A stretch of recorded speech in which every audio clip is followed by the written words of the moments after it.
सेना में आरक्षण की तैयारी बिल्कुल, अफसर भी आरक्षण में होंगे, जेसी होंगे, जवान होंगे। Leave our armed forces alone. We have never accepted caste-based reservations of any kind in the armed forces. भाइयों, राहुल गांधी ने कहा कि सेना में भी आरक्षण होना चाहिए। सारे के सारे 10% आबादी में से आते हैं। Don't destroy the one institution that has defended this country through every single war and mayhem and worse. We have पिछड़ा, अति पिछड़ा, दलित, महादलित, अल्पसंख्यक, आदिवासी को ढूंढ के निकाल दीजिए। क्या सेना को जाति, पाति, पंथ और मजहब के आधार पर चलाया जाएगा? यानी ये नीति बदलने वाली है, क्योंकि अब नेताओं ने कसम खा ली है कि सेना को हम तोड़ मरोड़ के रखेंगे, सेना के ऊपर राजनीति करेंगे। क्योंकि ये प्रत्यक्ष रूप से आपके सामने, मैं राहुल गांधी जी का एक वीडियो सुनाऊंगा, फिर राजनाथ सिंह जी का जो रक्षा मंत्री उनका वीडियो सुनाऊंगा, और सेना के एक कद्दावर जनरल बख्शी साहब का सुनाऊंगा। और पहले जनरल बख्शी साहब का सुनाना चाहता हूं, हाथ जोड़ के विनती कर रहा हूं कि सेना को सेना रहने दो, इस इंस्टीट्यूट के साथ खिलवाड़ मत करो, इसके साथ राजनीति मत करो। ये वो इंस्टीट्यूट है जो आपको बचा रहा है दुश्मनों से, बाहरी देश के दुश्मनों से बचा रहा है, आपदा से बचा रहा है, आपके लिए वो जान प्राण न्यौछावर कर रहे हैं। और उन्होंने कहा है उनकी जाति सैनिक है, उनका धर्म राष्ट्र धर्म है। कितने बार बोलूं, बाज आ जाओ, मत आप जाति मजहब के अंदर सेना में इस तरह गंदगी मत फैलाओ। जैसे कि राहुल गांधी ने कहा कि सेना के अंदर 10% जाति का दबदबा है, और उन्होंने बार बार कहते कि अग्निवीर की समस्या, अग्निवीर पे आप बोल सकते हो, लेकिन सेना के अंदर जाति धर्म शायद किसी को नहीं पता हो। शायद जितने भी आप पूर्व सैनिक हैं या सैनिक इस बात से सहमत रख सकते हो कि हमारी जाति सैनिक है, हम सैनिक हैं। समाज 90% लोग समाज के अति पिछड़ा, दलित, आदिवासी से आते हैं। मगर अगर आप देश को देखें, और मैं 2-3 उदाहरण देता हूं, अगर आप हिंदुस्तान के सबसे बड़ी कंपनियों को देखें, कॉरपोरेट इंडिया को देखें, अदानी, अंबानी जैसी कंपनियां जो हैं, 500 सबसे बड़ी कंपनी की आप लिस्ट निकालिए, और इसमें पिछड़ा, अति पिछड़ा, दलित, महादलित, अल्पसंख्यक, आदिवासी को ढूंढ के निकाल दीजिए, आपको कोई नहीं मिलेगा, आपको एक नहीं मिलेगा। सारे के सारे 10% आबादी में से आते हैं।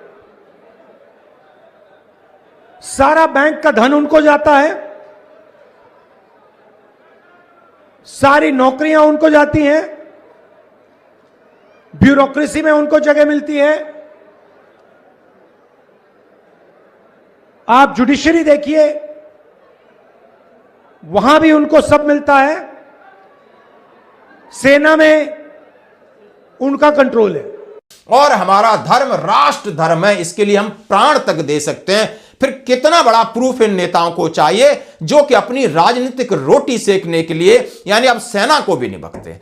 इसका मतलब यह है कि आगे आने वाले कल में यह बात सत्य है कि यही लोग प्रधानमंत्री बनेंगे। सेना का जनरल जाके तो बनेगा नहीं, आम आदमी तो बनेगा नहीं, क्योंकि आप देख रहे हो भारत की स्थिति क्या है। तो जैसे ही ये प्रधानमंत्री बनेंगे, इसका मतलब सेना के अंदर आरक्षण होगा, उसमें अधिकारी भी हर एक वर्ग का ढूंढा जाएगा।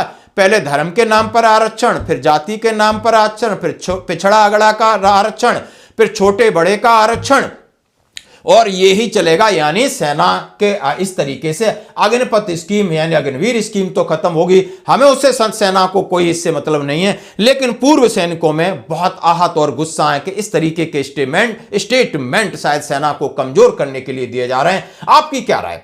अब राजनाथ सिंह जी ने कहा है जाति पंथ मजहब के नाम पर सेना को बांटने वाले, सेना की वीरता की बात करें, बहादुरी की बात करें, पराक्रम की बात करें, त्याग की बात करें, शहादत की बात करें, उनके वेलफेयर की बात क्यों नहीं करते, उनके मुद्दों की बात क्यों नहीं करते, उन्हें मोरल और मोटिवेशन की बात क्यों नहीं?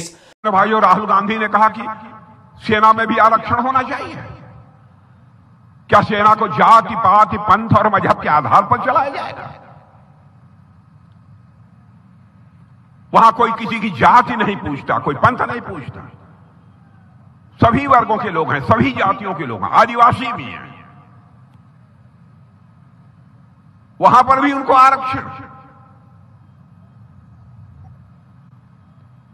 सत्ता की हविस किस रसातल तक उनको ले जाएगी। बहनों भाइयों, मैं आपसे निवेदन करना चाहता हूं, गंभीरतापूर्वक विचार करिए। ये लोग देश को कहां ले जाना चाहते हैं? जिन सेना के जवानों ने अपने शौर्य और पराक्रम से भारत का मस्तक सारी दुनिया में ऊंचा किया है,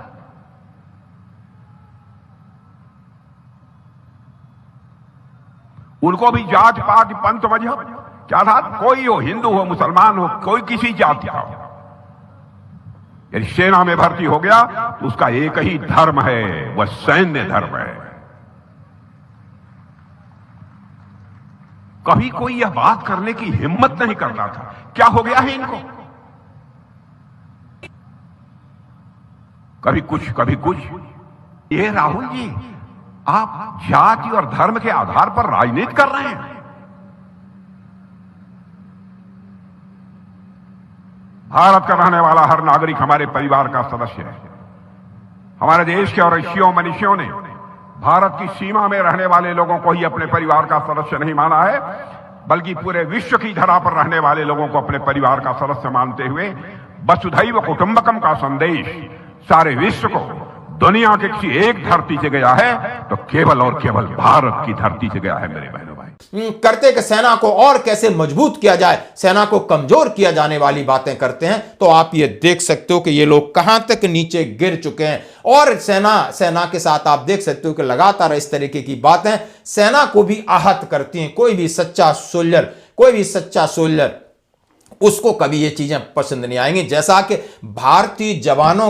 भारतीय सैनिकों का इस विश्व में डंका बजता है और सब लोग कहते हैं कि भारत के जवान दुनिया के सबसे बेहतरीन, बहादुर, ईमानदार और देश के प्रति वफादार हैं। नाम, नमक और निशान के लिए प्राण दे सकते हो। ये बात बिल्कुल ठोस तरीके से कह सकते हैं कि कोई भी जवान ऑपरेशन से पीछे नहीं हटता, कोई भी जवान सामने गोलियों से पीछे नहीं हटता, कोई जवान दुश्मन कोई सामने पीठ नहीं दिखाता। फौज छोड़ता है तो फौज के अंदर उसकी अपने घरेलू परेशानी हो सकती हैं, कुछ और चीजें हो सकती हैं, कुछ और मजबूरियां, परेशानी हो सकती हैं, हो सकता है कुछ और चीजें हों। लेकिन इस बात से कभी भी एक भी केस किसी ने सुना है कि देश आजाद हुआ है और अभी तक हमारे सैनिकों ने पीठ दिखाई हो? एक भी उदाहरण दे दो। इसलिए भारतीय सेना के जवान बहादुर हैं और भारत के लोगों का विश्वास उनके ऊपर है। तो आपकी क्या है प्रतिक्रिया, जरूर दें। धन्यवाद। कांग्रेस के नेता सेना को भी जाति पात के आधार पर बांटने की कोशिश कर रहे हैं। राहुल जी का आपने बयान पढ़ा होगा। ठीक है, अगड़ा करिए, पिछड़ा करिए, आरक्षण होना चाहिए। आरक्षण के पक्षधर हम भी हैं, हमारी पार्टी भी है, आरक्षण दिया भी है। जितने गरीब हैं सबको आरक्षण दिया है, दूसरे वर्गों में भी जो गरीब हैं उनको भी आरक्षण दिया। लेकिन सेना के बारे में जाति पात के आधार पर, बहनों भाइयों, मैं समझता हूं कि चर्चा तक नहीं होनी चाहिए। हमारे सेना के जवानों का एक ही धर्म होता है, वह धर्म है सैन्य धर्म है। इसके अतिरिक्त और कोई दूसरा धर्म नहीं होता। और जिस तरीके की यह बात बोल रहे हैं मेरे बहनों भाइयों, मैं कहना चाहता हूं यह देश के हित में किसी भी सूरत में नहीं है। और मैं कांग्रेस के दोस्तों से कहना चाहता हूं, कम से कम हमारी सेना को राजनीति में मत घसीटिए। जब जब इस देश पर संकट आया है तो हमारे सेना के जवानों ने अपने शौर्य और पराक्रम का परिचय देकर भारत का मस्तक ऊंचा किया है। जाति, पंथ और मजहब की यह राजनीति ने देश का बहुत नुकसान किया है, बहुत नुकसान किया। और हम लोगों की सोच तो यह है कि समाज के सभी वर्गों का उत्थान होना चाहिए। यदि हमारे प्रधानमंत्री की यह सोच न रही होती, हमने 2 राष्ट्रपति बनाए, एक दलित समुदाय से एक राष्ट्रपति हम लोगों ने बनाया और दूसरा यदि बनाया तो भारत के इतिहास में पहली बार बना है तो आदिवासी समुदाय से हम लोगों ने राष्ट्रपति बनाने का काम किया।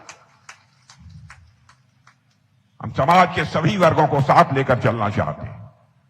जाति, पंथ और मजहब के आधार पर हम कोई भेदभाव नहीं करना चाहते।